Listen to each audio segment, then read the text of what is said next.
This week is another release of my at-home mini-series spotlighting the lives and homes of everyday people. Po Hung Yu is a spiritual guide, somatic healer, plant medicine facilitator, and self-intimacy teacher. She guides people in their process of awakening, healing, embodiment, and visibility.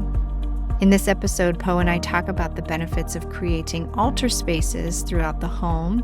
And if you listened in last week's episode, I shared the area of the home known as the helpful people and travel section. This particular corner of your home can be a powerful place to set up an altar if you're seeking the support of others, in particular from those that have transitioned over to the spiritual realm. Po and I also share commonality in how we approach our work with clients, whether it's in healing work or design. As facilitators, we allow intuition to guide you and also guide you to pay attention to what feels good rather than what the intellectual rules are.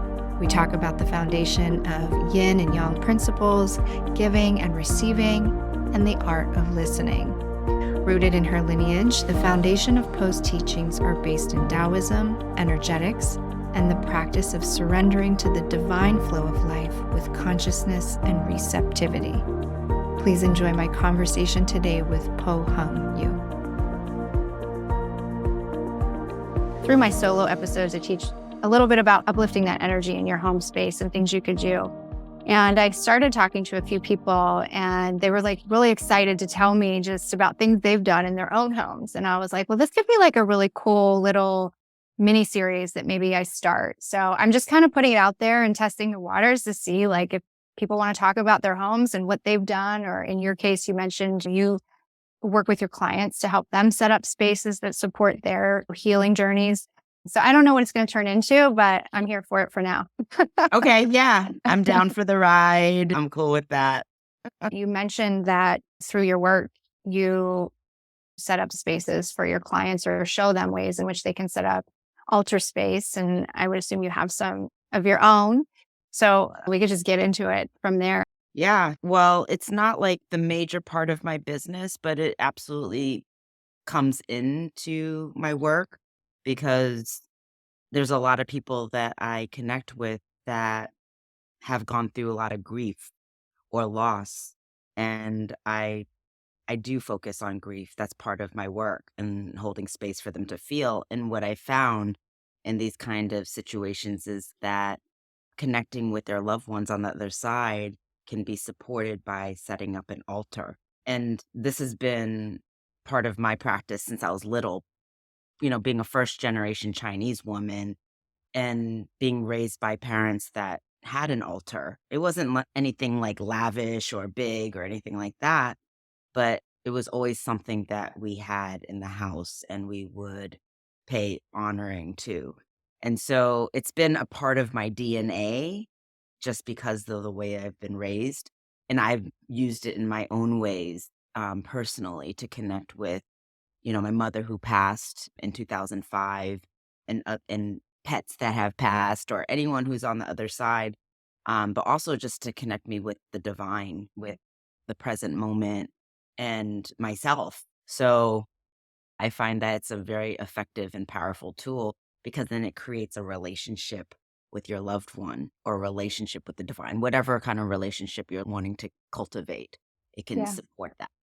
Yeah. It could support a lot of different things. And I think, I would say in a more Western culture, people probably have altars and they don't even really realize it. Like the fireplace mantle really comes to mind, right? You usually have pictures of, grandparents or other generations or hand-me-downs or knickknacks that represent that kind of stuff. But yeah, an altar space really can be anything you want it to be.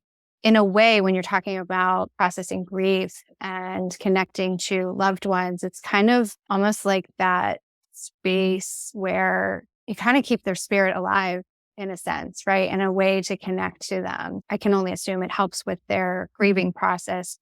Yeah, a lot of people. Well, first of all, some people don't even realize that they have ancestors, which is something that was new to me because I've always related to ancestors based on my culture.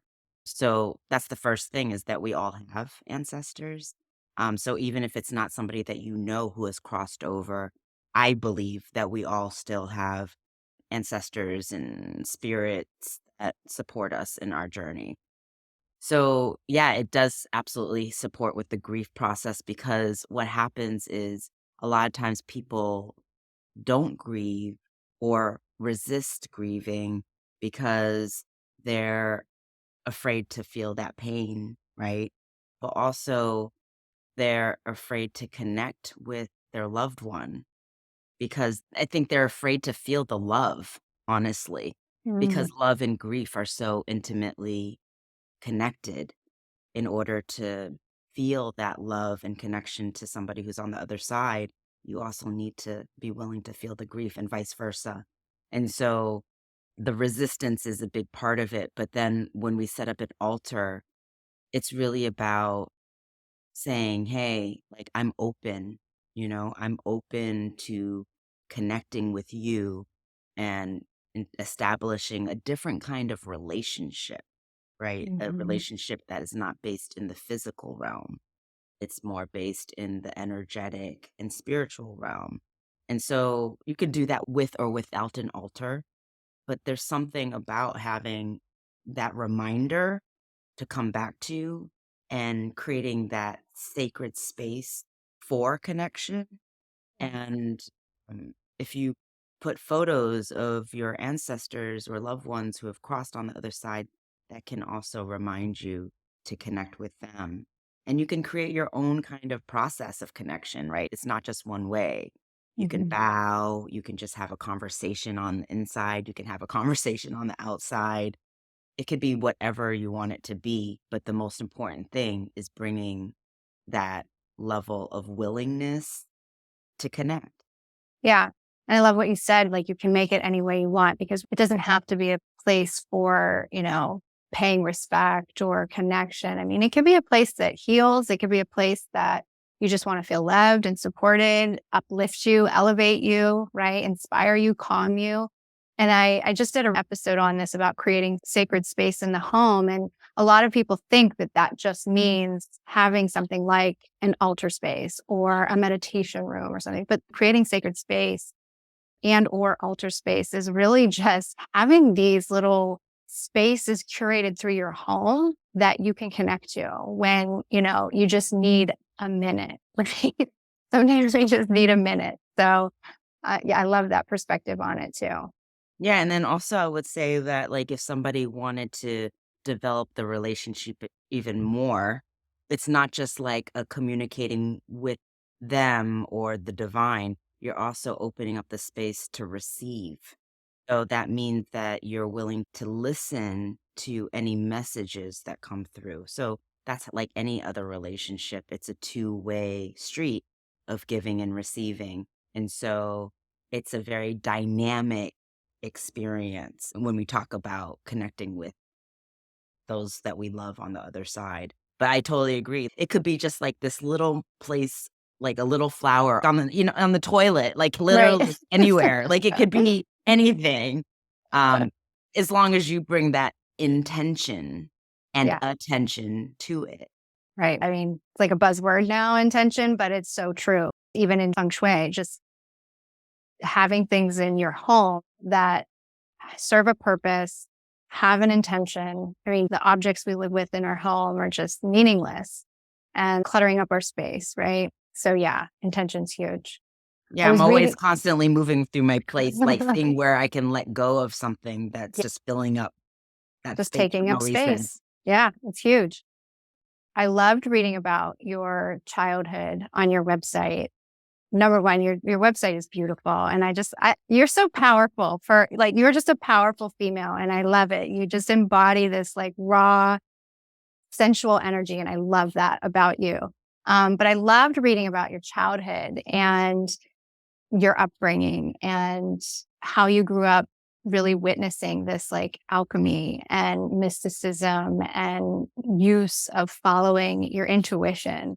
Um, your parents and stepfather Father. really inspired your calling now. And I love that. And I think it's really interesting because there's this cultural difference too, right? In more Eastern culture, there's this understanding and compassion for our elders, where I think sometimes in this Western culture, there's this almost like taking care of our elderly is a burden. And even those two words, elder and elderly, there's such a difference in those two words, Mm, right? yes. Um, so I love that. I would love to hear more about just kind of growing up in that environment, because I think so many people now are trying to get back to that in their lives now. Yeah, this is actually something I've been thinking about. I love that you're bringing this up because just innately in the culture, my Chinese culture is respect based on like how you greet somebody. So for instance, I call my brother Gaga, which means older brother. I wouldn't call him Didi, which means younger brother. So even the brother is split up between younger and older to pay respect and to show that level of like where you are in the line. And I wouldn't call my brother by his name. I don't call Mm. my aunts by their name. I call them auntie. So it just in the culture, it's already outlined, and so that overflows into how we treat our elders. It's just part of how we're raised, and I do notice that in the Western culture that it's very different, and I tend to lean towards wanting to help the elders. Like, I love connecting with them. Like, I love saying hi to them. I love, you know, smiling at them because so often in this culture, they're ignored, right? Yes. And that makes me really, really sad. And I feel like being raised by my dad, my mom, and my stepfather, they taught me not only that because that's part of the culture, but they also taught me to respect the laws of energy, and as a result, partly because of the ancestral piece too. So it's just like it's hard to like even say how it happened because it was just Mhm. part of who I am and how I was raised. But my Yeah. stepfather, I talked about in my website about how my stepfather was a grandmaster of martial arts and a Chinese herbal medicine doctor. So he worked with energy with Qigong and Tai Chi. And my dad was a Jesuit priest turned Taoist monk, pretty much. And we talked about the laws of energy starting at a young age. And my mom was just a badass businesswoman leader, but like she was kind of like a pimp because they all three hung out together in the laundromat together. It's kind of funny. Like she just like had these two men they were all friends, even after the divorce. But I just feel very fortunate that it's part of who I am and how I relate to elders. It just doesn't make any sense to me how people just turn their backs on people because of whatever reason, but they carry such deep wisdom and experience, and I don't take that for granted. Yeah.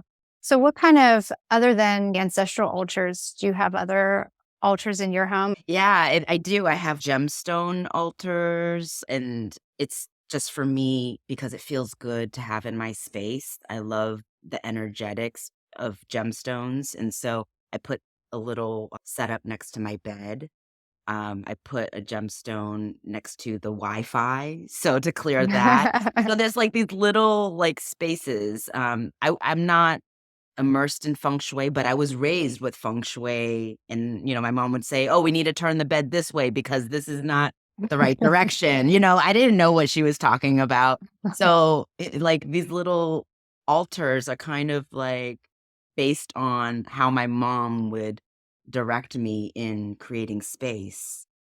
And so I don't think about, "Oh, this would be a good place for it." I just feel, right? It's not a mental process for me. It's about allowing that intuitive sense to guide me. And I'm like, "Oh, this space really feels like it needs some opening, more space. It feels like too cluttered here." Or, "Oh, I could use something really sweet and special in this corner." Right? So it's just letting myself just feel where the home is calling to me, like talking to me. It's this relationship of listening. Yeah, I love that. I learned BTB feng shui, which I like the approach because it is that. It's not only set up for our modern world and our modern day living, but it's a practice that isn't so rooted in rules, I feel like, because I think it's so important for a client to come to their own conclusions about what feels good for them, right? I mean, I can give you principles and guidelines, but I would never tell a client like where to place something or not to place something. I might ask questions like, tell me about that artwork. I use my intuition walking through the space, and then I try to really have them capture and hone in on their own intuition as to what feels good, because that's important. It's not my house, it's your house. So I love that you brought that up, that, there is no rules. It's just what feels, right? That's so great. I think that's an overall rule in general, like all the healing work I do. I think the more that we allow ourselves to feel in general, the more we can flow and be guided by this deeper knowing. And a lot of times in this culture, we're inundated with the mind. And I think the mind is very important. It has a very important role to play, but not to the detriment of our intuition and our Yeah. feeling. So I want to give you a little opportunity to talk about what you're doing too, because like I said, I'm kind of a super fan of your podcast, The Tao of Po. It's so good. And on my podcast, I talk about not only feng shui, but I have this strong influence on the elements, which are derived from yin and yang energies, right? And through your services and coaching, you work with clients with a strong focus on that yin or feminine energy. So I'd love to hear more about like that and what that really means for our listeners. Yeah. So the foundation of all that I do is based on Taoism, which is yin and yang principles. And I have a history of being acupuncturist, and acupuncture is also based on Taoism. So yin, because my dad is my spiritual teacher, he's been, as I mentioned, and he has really transmitted the potency and power of the feminine energy, which is yin. And again, not to minimize yang, which would be the mind compared to the body if we had to like relate it in that way. But the masculine serves the feminine. And so I focus a lot of my work on this space of the feminine, like that intuitive being in the body, really allowing yourself to listen and feel, like really sensitizing.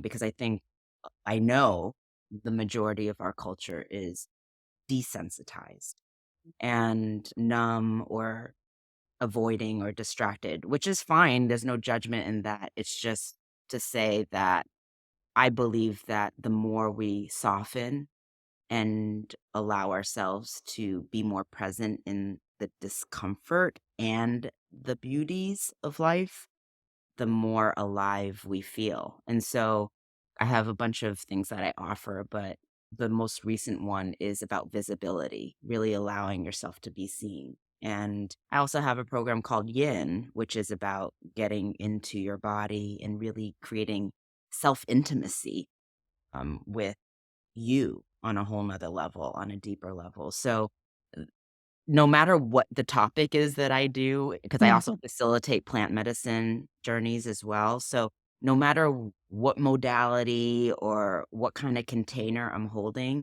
it all has the same basis around shedding and alchemizing and feeling and connecting deeply with yourself, with the divine, with others, and really surrendering to the process, surrendering to life and receiving. Because yin is all about receptivity. It's all about acceptance. It's about that surrendered energy of embracing what is versus forcing, trying to make something happen. It's like, oh, this is where I am now. Just like in your home space, we talked about following the intuitive feeling of like, oh, this is what my home needs and is asking for. The same thing with your body, right? What is my body's wisdom telling me right now? So that's kind of a gist of what I do. But the yin, I think, is so important, but also to flow with the yang. We can't exclude the yang. We No. cannot. And I think a lot of times what's happening now is people have been on this whole divine feminine ride that they have been bashing the masculine. And I don't agree with that.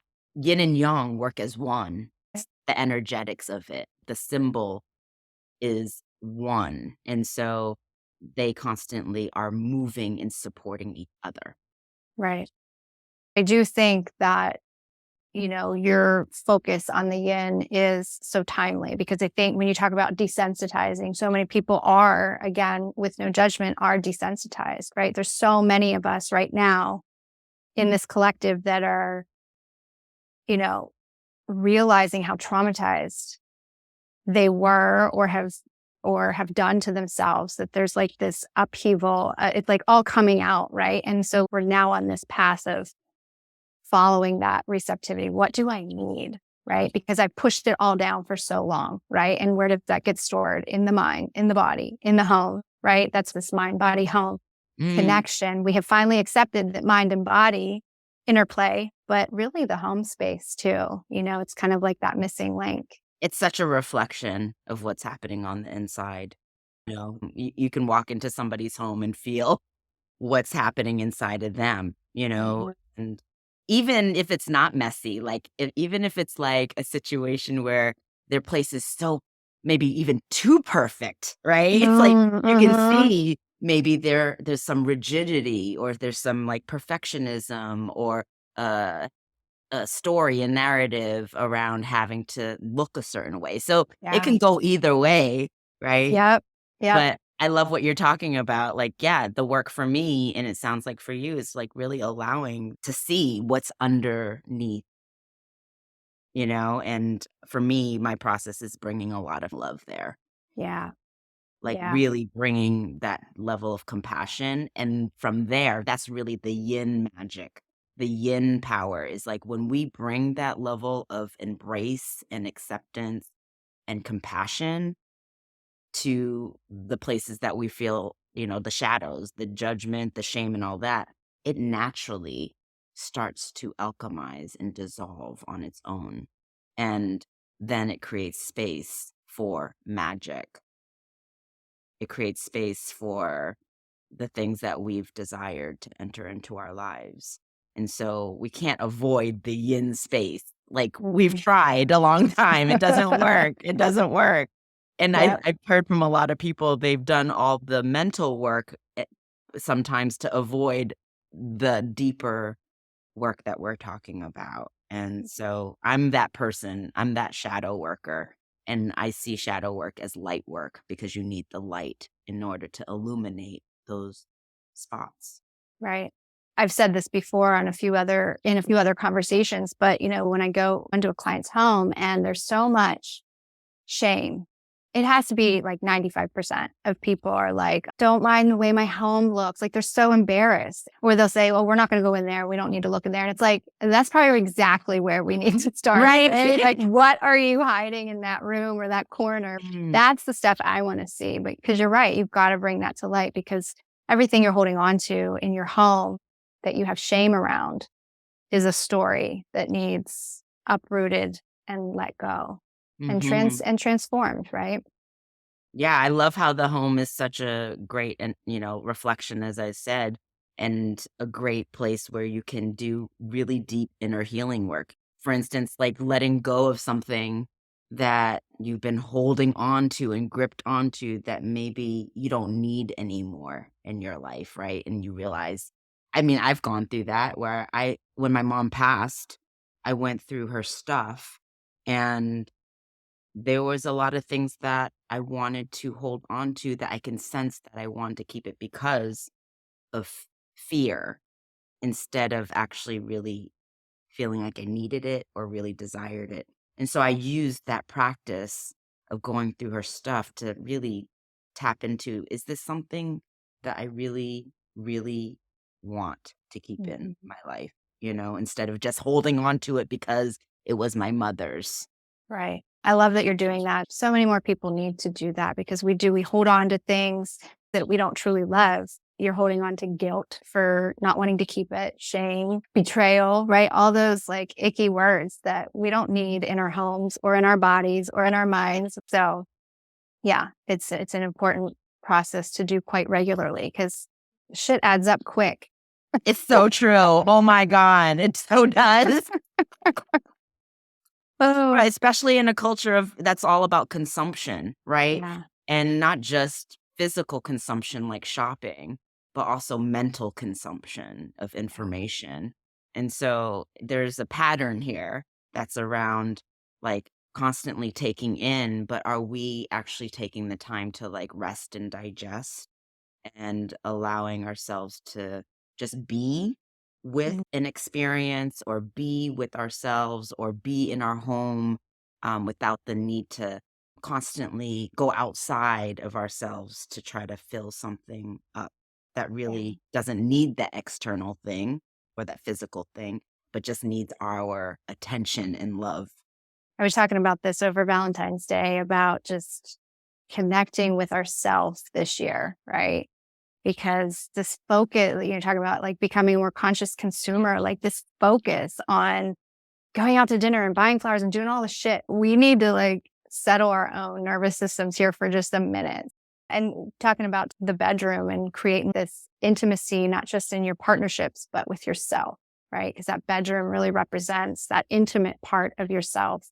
I love creating sacred space there with clients.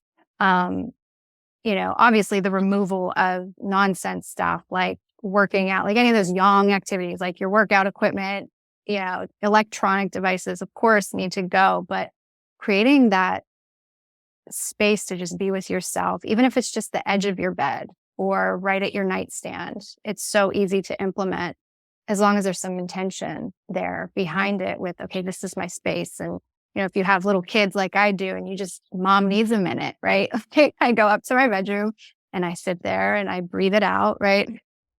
That's so real. I mean, I'm not a mom, but I know all moms could use a space like that. Mhm, mhm. Well, Poe, thank you so much. Where can we find more about all your juicy offerings? Yeah, I would love for folks to check out my podcast, taoofpo.com. That's also the name of my website, TAOOFPO. And I'm on Facebook and Instagram. I'm very active in my stories. I will be sharing more about the program that I'm going to be offering around visibility. And in the fall, my yin program begins. So if anybody wants to get deeply connected to their body, feel free to reach out to me and yeah, DM me. Let's chat. I'm open to connecting with all the peoples. All the peoples. Love it. Oh, what an honor. I'm so happy to have you on. Thank you so, so much, Poe. Thank you for having me. I hope you enjoyed this mini-sode at home with Poe. Like I said, Poe is such a powerhouse. The healing work that she is carrying out into the world is so needed at this time. I loved our conversation around creating altar spaces. And I'm curious, do you have an altar space or are you planning to set one up after listening? As Poe and I mentioned, they come in many forms. So take a photo of your altar space and tag me and Poe on Instagram at Jade Scott Design and at pohung.u. That's POHONG.YU. Be sure to check out Poe's podcast, The Tao of Po, personally. It's in my top 5 podcast shows. And be sure to check out her offerings at her website, taoofpo.com. Her latest offering is RIP Resentment, a 3-week course for women who are ready to transform their anger and resentment into fuel, connection, and aliveness. That program begins July 30th. In all of Poe's work, she integrates the physical, emotional, mental, and energetic realms. She has other offerings that range from group programs to medicine journeys to individual deep dives and VIP days. All of Po Hung's work is devoted to the remembrance of who we truly are and living from that place. Additionally, be sure you're subscribed to this podcast to be notified of all upcoming episodes. Simply hit the follow button wherever you are streaming from. And if you feel called, please rate, review, and share this show as well. If you have a story to tell about your home, I'd love to connect with you. There are so many topics we can discuss. I'm looking to chat with people who are living more sustainably, perhaps moving, living with children or elders. Maybe you're downsizing, living through home renovations, or just desiring to live with less. There's a guest submission on my website, and the link to that is also in the show notes. I hope you're looking forward to our next at-home guest spotlight. Until next time, much love and gratitude.